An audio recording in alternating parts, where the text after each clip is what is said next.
Welcome to the Pillar Podcast, where we put racial equity front and center. Join us as we explore equity. We'll take a look at overcoming opportunity gaps and strategies that ensure equitable learning experiences for all students in JCPS. Hello, and welcome to another episode of The Pillar. My name is Ian Brandon, Assistant Administrator for the Louisville Teacher Residency Program in the Division of Diversity, Equity, and Poverty. And today we have Shawna Stenton, School-Based Decision-Making Specialist, also for the Division of Diversity, Equity, and Poverty. Good morning. Good morning, Ian, and thank you so much for having me here. I'm really excited about the opportunity to talk about all the great work going on at JCPS as well as with our school-based decision-making councils. Yeah, happy to have you. Thank you so much. So tell us a little bit about yourself. How did you end up in this role? Oh, okay, absolutely. So as you said earlier in the introduction, my name is Dr. Shawna Stenton. I am the SBDM or School-Based Decision-Making Specialist for Jefferson County Public Schools. I've been working for the district for over 20 years now in a variety of roles. I started off as a teacher, then went on to be a school-based administrator, and I've been in this position for going on almost 13 years. So in addition to being a proud JCPS employee, I'm also a proud JCPS parent. So if you see me flustered and tired looking, it's because I have a middle school boy. And for those of you who have middle school boys, you will know what I'm talking about. The rest of you, please, your thoughts and prayers would be appreciated in helping me get through these teenage years. In addition to being an employee and a parent, I'm also a JCPS graduate. I graduated from Atherton High School right up the street, and have retained some really great relationships with those people that I met in high school. So beyond high school, I went ahead and got my undergraduate at Hanover College. My undergraduate degree was in English, and so after that, I got my master's in art and teaching at Bellarmine University right down the street, and then continued. I'm truly a lifelong learner. I continued on through University of Louisville, go Cards, and then I've got a variety of degrees, including my educational specialist. I also have a principal certification and a PhD in organizational change in education. So that's a little bit about me. Awesome. I think that's a great thing to have someone who is a JCPS product, right? Homegrown, and you go off, you venture, do other things, and come back and to work, and it comes full circle. So I think that's awesome. That's awesome to keep JCPS products home. Oh, right? Absolutely. JCPS and Louisville both are indeed home. Nice. Well, I just want to jump right in here. Just kind of tell me about your role within the Office of School-Based Decision-Making. So school-based decision-making is most commonly referred to as SBDM. So for the purpose of this interview, I'll refer to it simply as SBDM. So I am everything. It is myself and my right hand, left hand, and my brain, Calais. She is my data tech and wonderful, wonderful to work with. And she assists me in ensuring that we train over 1,000 council members annually. We also provide support in a variety of ways, and that includes everything from a newsletter, SBDM Connections, that comes out about 4 times a year. We also make sure that our website is up to date and contains a variety of resources that are available to parents, teachers, administrators, interested community members, as well as central office staff. You'll find principal resources on those, as well as sample policies, training information, everything and anything that you would ever need to know about SBDM councils and support you would need is located on that website. I also send out monthly emails to our principals through our assistant superintendents to make sure that they are aware of any changes in the law and are kept updated on how to ensure the most efficient and student-centered SBDM councils. I help facilitate, the elections of many of our council members, and one of my major roles is I assist in the selection of principals in Jefferson County. Wow. Okay, it's a pretty robust division, or department, I would say, rather, or office, excuse me. I heard you mention student-centered. What is the overarching effect SBDM has on students? Great question, Ian. I'd like to kind of back it up. And in order to understand the effect, I think we need to understand what our SBDM councils are. So our SBDM councils they're legally required. They're part of the Kentucky Education Reform Act, or KERA, and it's the law. It's KRS 160.345. So everything that we do in my shop is grounded purely in the law. So most councils are a standard single model, and that's going to be the administrator, who is the chairperson, 2 parents elected by other parents, and 3 teachers elected by those teachers, or by other teachers in the building. Some of the councils are larger. There'll be a double model where you'll have a principal, assistant principal, 4 parents, and 6 teachers on the council. And some of our schools, particularly our high schools, add additional members that are students to bring student voice to the table. So that's the composition of what a council looks like, so you can kind of know which players are at the table. They are legally the governing body. They set policies that are implemented by the principal and their staff. Those policies, though, do have to be in compliance with federal, state, and federal and state laws, as well as board policies. And all of those policies have to focus on student achievement and what is best for students. And so I think the value of having that variety of school stakeholders at the table is so important. You have parents, you have teachers, you have administrators, and you have students. And so you have so many of those school shareholders there. So I think about examples of how various groups bring so much to the table. And I attend a lot of our council meetings to support them and answer any questions, and just to be a valuable resource to them. And I remember one time I was with a middle school council, and it was the spring, and in the spring many of our schools start discussing changing their uniform dress code policies based on, kind of knowledge gleaned the previous year.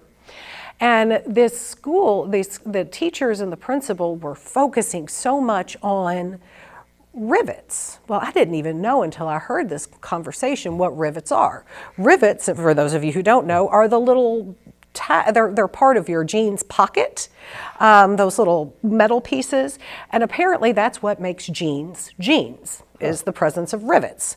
It's not the blue jean color or anything, but the rivets. And so they got, the teachers and the principal were talking about when they can't have rivets, and we need to do this and that, and really tightening up the dress code policy. And there was one of the parents was absent, and unfortunately the other parent was there. And I always refer to our parents as our voice of reason, because often they live in the school community and have their finger on the pulse of the school community in a different way than our teachers and our administrators do. And I could see the parent getting more and more uncomfortable, and finally she spoke up. And she said, I want to support you all, and I understand the concerns with dress code.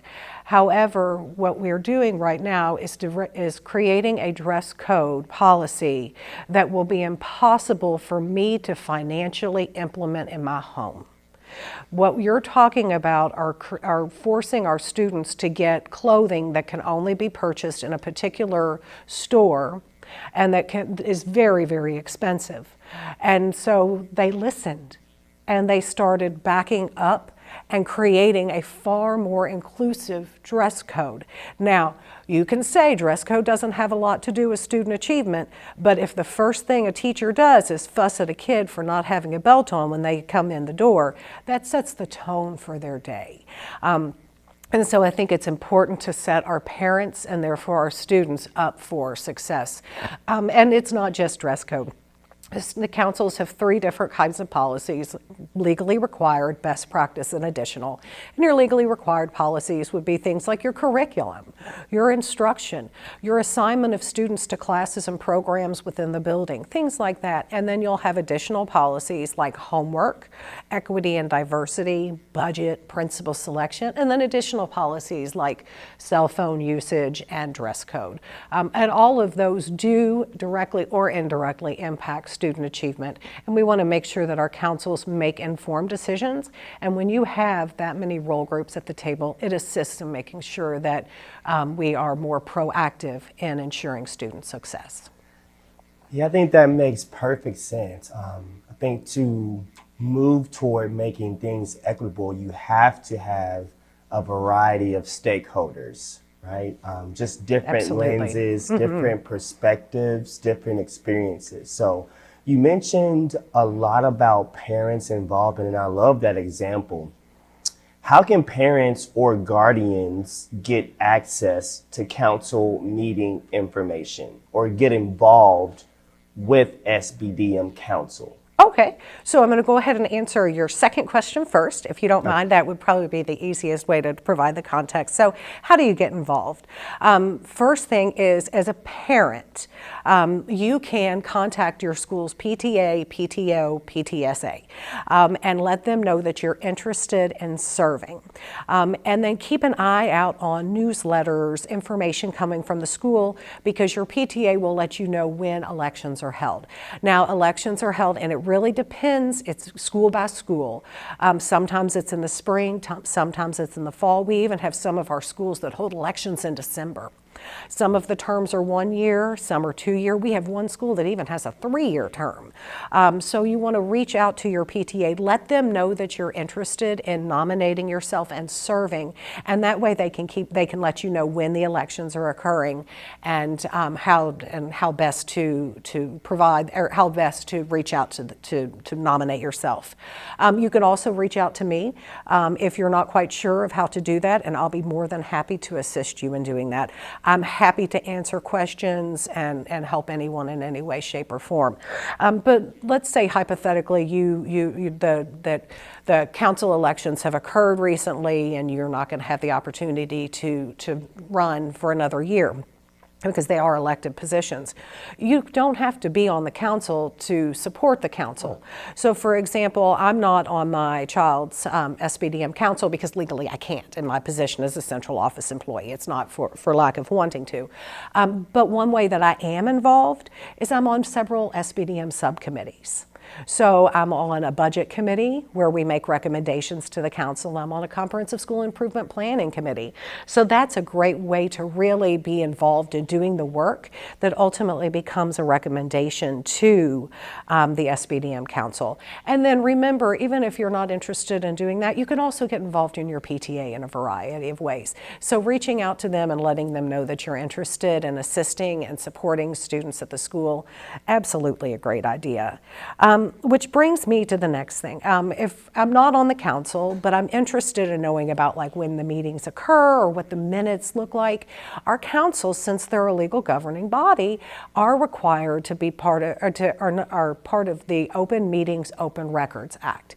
And we make getting this information as easy as possible. So again, always, if you can't find things, contact me, I'll get them for you. However, we put everything on the website.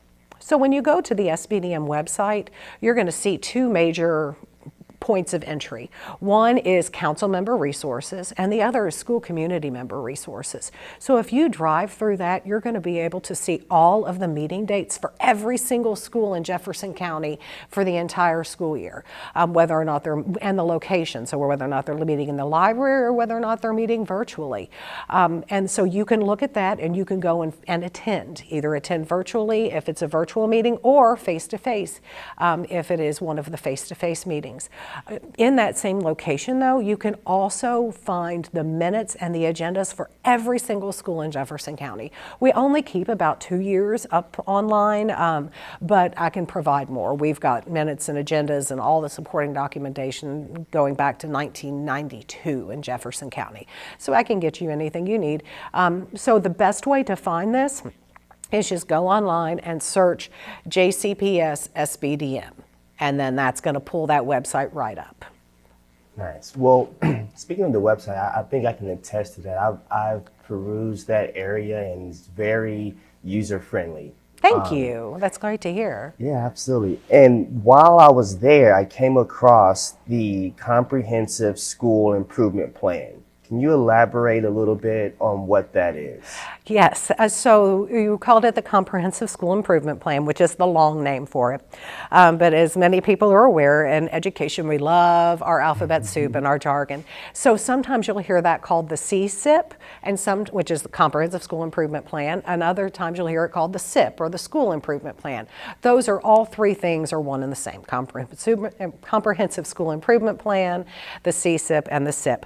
So those are the documents that are created usually by subcommittees that are presented to the council that ultimately approves these documents. And they're our game plan. So when we get our test scores and we look at them, what do we need, where do we need to improve, and how can we funnel our resources into those areas for improvement? So that's what all it is. It's a planning document to make sure that our focus on student achievement is intentional and a good use of resources. Also, remember, that's a living document. It's not one of those documents that we created and we're stuck with it and that's it. It's a living document, and it's altered by the council usually on a monthly basis. It's reviewed. Nice. So it sounds like the council has a pretty strong presence, right, with Absolutely. these types of policies and plans. So how does this council or the sub-council monitor implementations of CSIP? So they'll do that in a variety of ways. One, like I said, it's a monthly standing agenda item that the council reviews the Comprehensive School Improvement Plan in some form or fashion. They don't review the entire document start to finish at every single meeting, but they do alter it and make changes based on what's best for our students and their student achievement. They'll also get guidance through the district. We have a wonderful office that provides assistance to our school councils and our principals in the development and implementation of the the CSIP. And then KDE also provides quite a bit of information. But beyond that, I think sometimes we forget about the resources that we have available within ourselves and within our councils. So for example, Ian, I meet with all of the brand new principals once they get the position, and it's just them and I, and we just talk about, I have some things that I go over, but then I talk about their concerns and what their needs are. And I met with one principal, and he said to me, Shawna, I'm comfortable with the content, but it's the Robert's Rules of Order that I'm not comfortable with. You know, the first motion, the second motion, we've all seen it with the Board of Education. It can be a little bit daunting. And so he said, would you come and just sit next to me during my first meeting and help me along and just make sure I do it correct? I said, absolutely, I'd be happy to. So in prepping him for the first meeting, I explained to him, a good principal sends out the information to be covered at the meeting in advance so that their council members hopefully will have time to review these documents, and that way you don't spend the whole meeting reading documents. You can think about the documents ahead of time and come with suggestions for improvement. Well, the meeting that he had, the major item was the review of the CSIP. And so he sent it out to all of his council members, and we met, and he started the meeting and he did Robert's Rules of Order impeccably. He did not meet me, but it was a great experience for me to see the importance of getting those documents out to everyone prior to the meeting. So when he got to the part about the CSIP, he said, all right, you've all had the opportunity to review it. Does anyone have any suggestions for improvement? Well, it was a large group. It was a council of 12, and there was a long pause. And the long pause was because this was something they had never done before. They had reviewed it where the principal had gone through it with them, but they had never gone through it and provided feedback in a very intentional way. It just was a different leadership style previously. No judgment there, just a different leadership style. And so all of a sudden, a dad piped up and said, I'm looking at our parent activities, and I've noticed that we put the same amount of money in our fall parent involvement activities as we do in our spring. However, I know personally, being a dad here for multiple years, that our fall activities are much more popular. And I'm wondering if we need to either pour more resources from the spring event into the fall event, or do a better job, a more intentional job of involving our families in the spring event. And that opened the floodgates. So after that, we had a teacher who was an ECE teacher who went through and was like, I've got some concerns because we have two ECE teachers supporting this one particular component. We only have one. So I wonder where that money's going. And he was like, I wonder where that money's going too. So they started very intentionally going through it. But what was happening is they were all looking through their lens of expertise. The ECE teacher, it was very obvious, she had searched ECE and she was providing input on her area of expertise. The father knew exactly, he was a local community member. He knew what would make the local community what was causing them to not participate in the spring, but participate in the fall. And their input really strengthened that school improvement plan, or the CSIP. That's very interesting to see how much of a domino effect getting a piece of information out in advance, like what positive effect that would have on the council and ultimately the students and families that are involved. In keeping that same framework, are there any other checks and balances that ensure SBDM Council is making the best decisions possible for the students? The school community is the biggest checks and balance, because if the council passes a policy that they do not like, they will hear about it. And there is embedded in every single council meeting is the opportunity for public comment. So if they pass a homework policy that is not what is best for students, then they'll certainly know about that quickly. So we make sure that when our councils are looking at reviewing policies, that they're doing them at the correct time. So for example, if you're going to review a homework policy, it's best to review that in the spring for implementation in the fall. I think it's the same thing with things like dress code policies. Let people have a time to plan.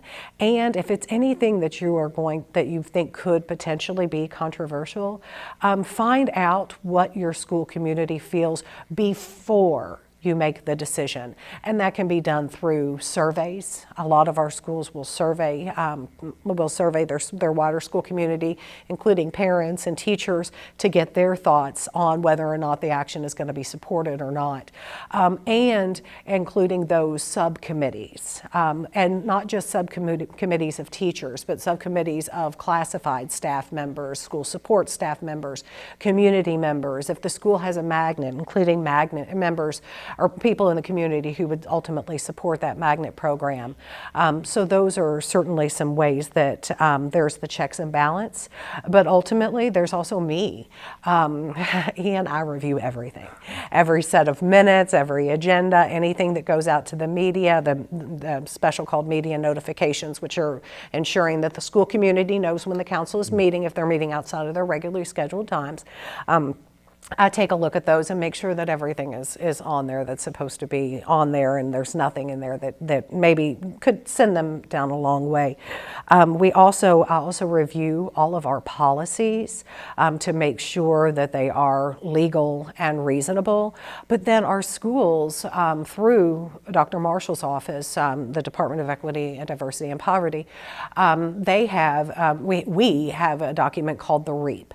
It's the Racial Equity Analysis Protocol, and all of our councils use that document prior to making major decisions. So that includes major changes to the CSIP, major changes to budgeting, any changes to policy, and that is a way to tease out any potential inequities, because it's very possible that everyone is not at the table, but everyone has to deal with the consequences of the policies and council decisions, and we want to make sure that every kid is supported by council work. Awesome. That's good to hear because we touched earlier on having different stakeholders and multiple lenses to look through. So I think that REAP tool is an awesome way to consistently have checks and balances. Absolutely. One thing I want to circle back on, you mentioned your large team of one earlier, your data collector. What sorts of information does the SBDM Council collect? So information is collected usually always for a purpose. A council doesn't collect information just for fun. So they collect this information prior to making a decision. And this information can be collected in a variety of ways. So, for example, we talked about dress code. If there's potential change to the dress code, a lot of times the council will send out a survey to get the thoughts of the wider school community. And the electronic surveys have been so beneficial because not everyone has a computer at home, but so many people have smartphones or access to smartphones. And so they'll collect that information. They also use school accountability data.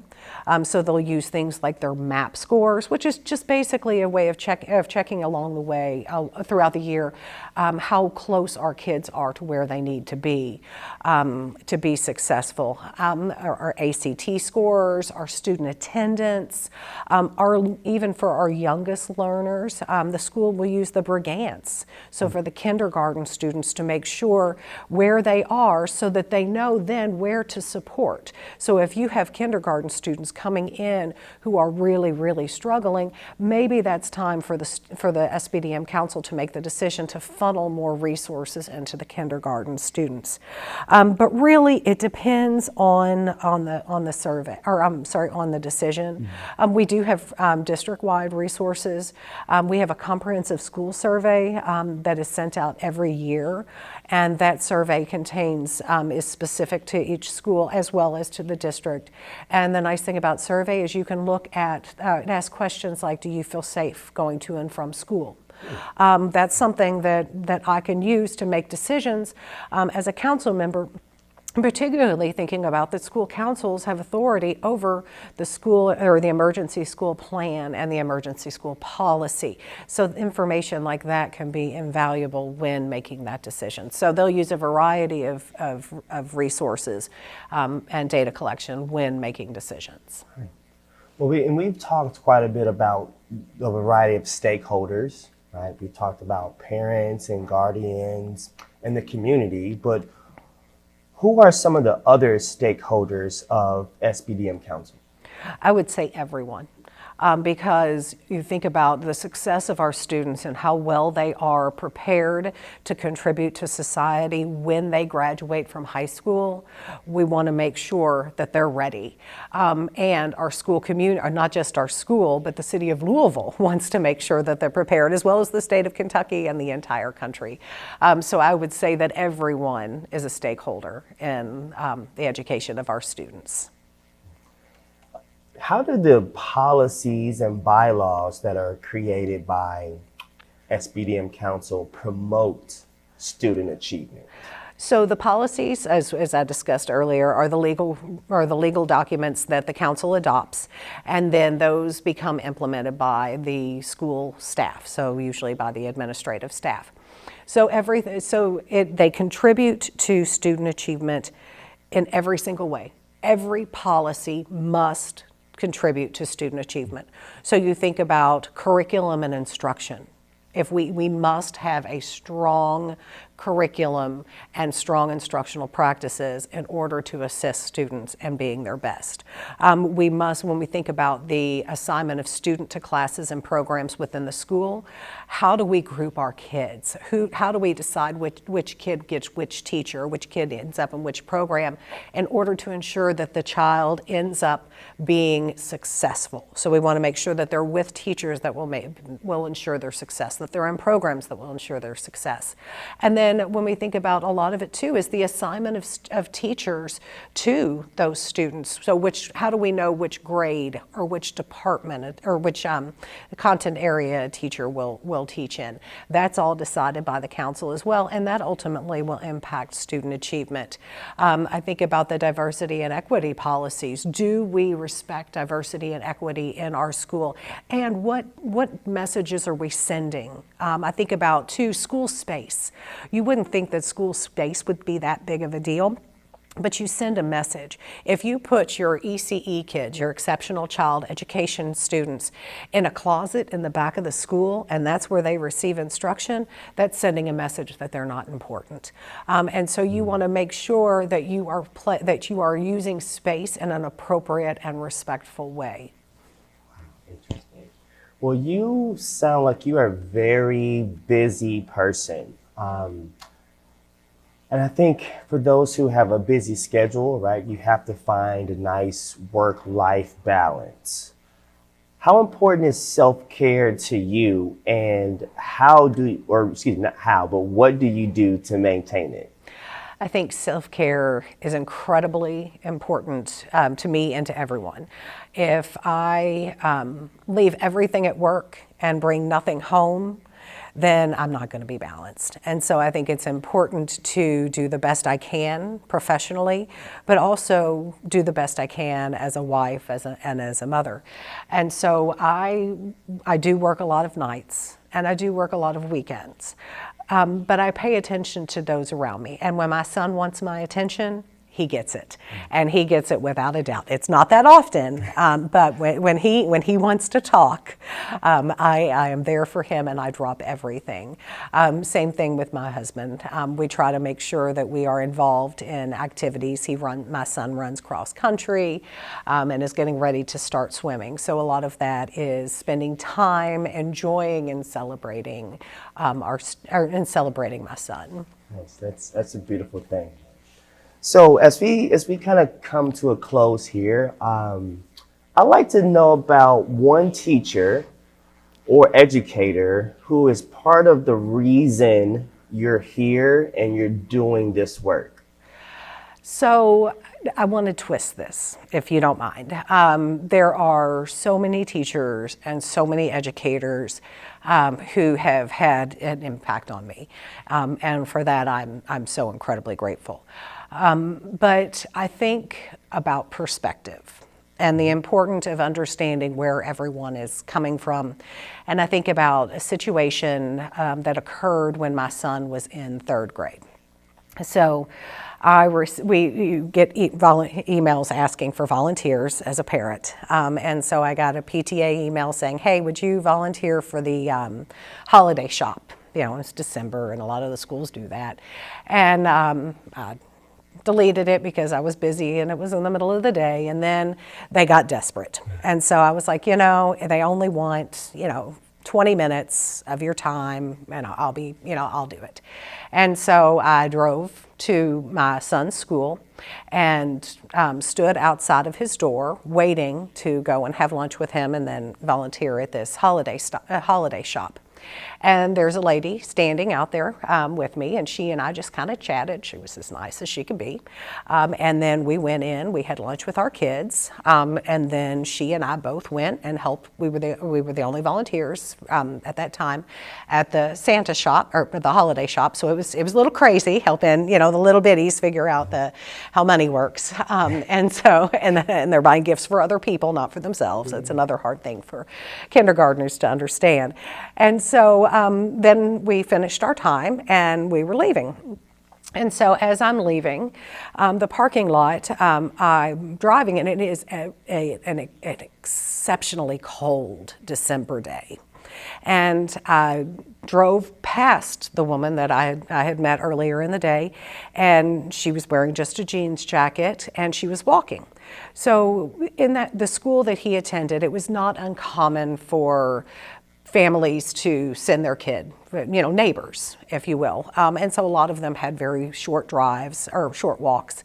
And so I was not surprised to see a parent walking. But I was surprised by, it was cold and she was not dressed warmly. And so I pulled up and I said, hey, do you want me to give you a ride home? I felt pretty comfortable. She's a nice lady.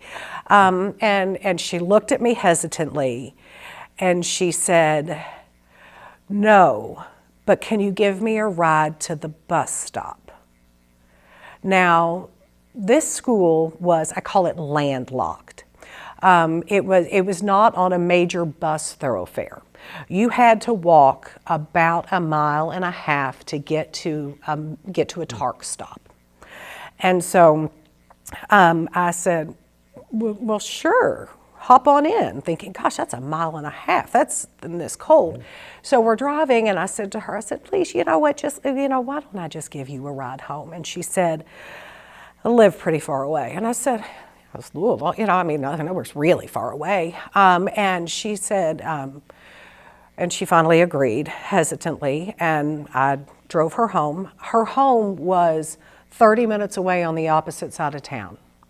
And in the conversation, this mama had taken 2 buses and walked 1.5 miles to come to her child's school to volunteer at this holiday shop, and then was going to walk 1.5 miles to a bus stop and take 2 different buses. And remember, if it took me 30 minutes to drive her, can you imagine? We've all been on TARC before. Yeah. It's not, it's a great resource, but not a quick ride. Not a quick ride, and when you've got transfers and it's cold out. And she worked for a nursing home. She'd taken the day off. So this mama took the day off. I get teary-eyed just thinking about it. Took the day off, took 2 buses, walked 1.5 miles in the freezing cold, and was prepared to do it all over again, to have lunch with her daughter and volunteer for 20 minutes. That taught me what parent involvement looks like. And that taught me about my privilege and how I need to be involved and help out as much as possible. So as much as so many teachers and administrators have taught me throughout my career, this woman, this mom, taught me more in just the 30 minutes in the car with her than anybody else did. And for that, I'm grateful. And for that perspective of parent involvement, I'm grateful. Wow. Well, I'm so happy that you were that person to give that experience. Because if not, you wouldn't be here and we wouldn't have anyone else doing the work that you're doing besides you. So again, just want to say thank you for joining us today, and best of luck to you in the rest of the year. Thank you so much. This was a wonderful opportunity, Ian, and I really appreciate all that you do to help us and to help our students. All right, thank you.